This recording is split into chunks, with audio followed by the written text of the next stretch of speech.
Welcome to the dialogue. Today we're going to be talking about The Revenant. Andrew and I just got back from seeing this movie, and we have some things to say.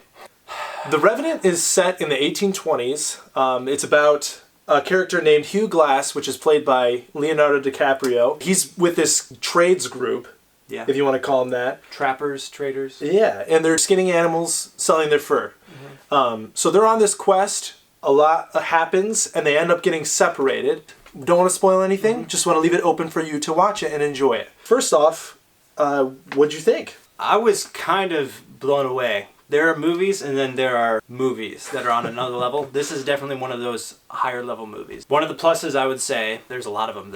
I love the acting, but I'm going to say just the camera work on it is another thing that was really good. So there's a lot of tracking shots, and we know that this guy can do this if you've seen Birdman. It just makes it feel more real.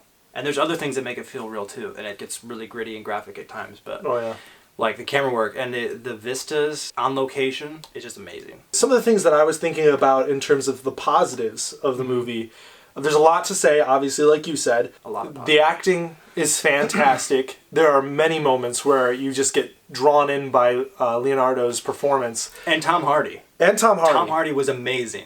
Yes, absolutely. Also, like you said, the camera work was beautiful. There are beautiful landscapes to look at in this movie. The way that things are shot, just the lighting and everything, it's all natural, and that's a part of the realism of the movie. One of the things that happens like right away, this group of tradespeople are attacked by an Indian group. This felt so real to me. And a lot of it had to do with the tracking shots like you were talking. That just means that they're letting the cameras roll and they're getting it all in. Yeah, there's no cutting. No cutting. Which is amazing. One thing that I want to mention here, and I almost would have said that it was a negative, but the way that they did it was so good, I thought. This part where basically this guy is stripped naked and then sent into the group of tradespeople and then shot with an arrow and killed. It is so real. It feels like that's what would really happen in that situation. Right. The Indian violence that happened to this, that's why they call them savages, you know? Honestly, it's captivating. It brings your whole person into the movie. Your heart stops, it feels like, at multiple points in this movie. Once you see the beginning of this movie, you're like, I am in for a ride. And that's what you get. So as far as positives go, there's a lot to talk about, but I'll just leave it at that. Do you feel like there were any negatives in this movie?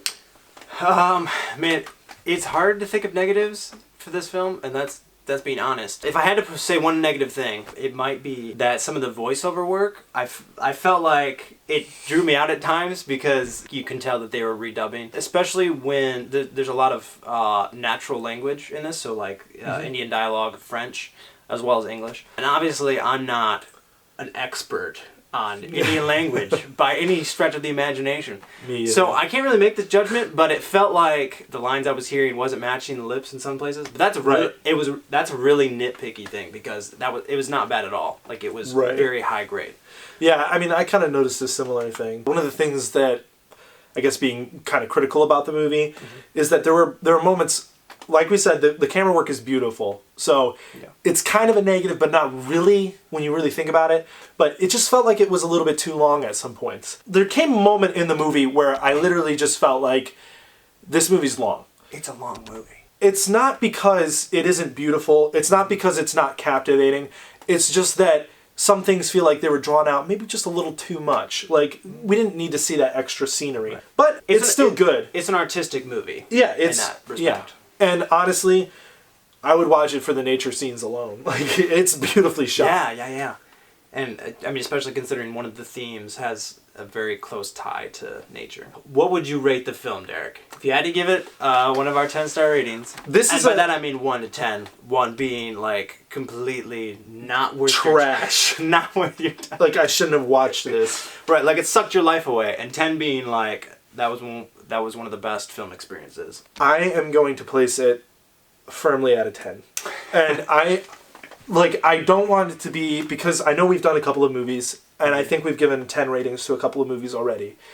I don't want it to be one of those things where it's like, 10 is just the normal. It's not. Right. The movies that we've rated so far have been phenomenal. This movie was great. There wasn't a moment in this movie that I was bored. The movie kept me going forward. And like I said, even my nitpick that was like, the movie felt a little bit long. It wasn't like it felt long in a bad way. It was just that I noticed that maybe some things could have been cut out. Not bad necessarily, but yeah, it was good.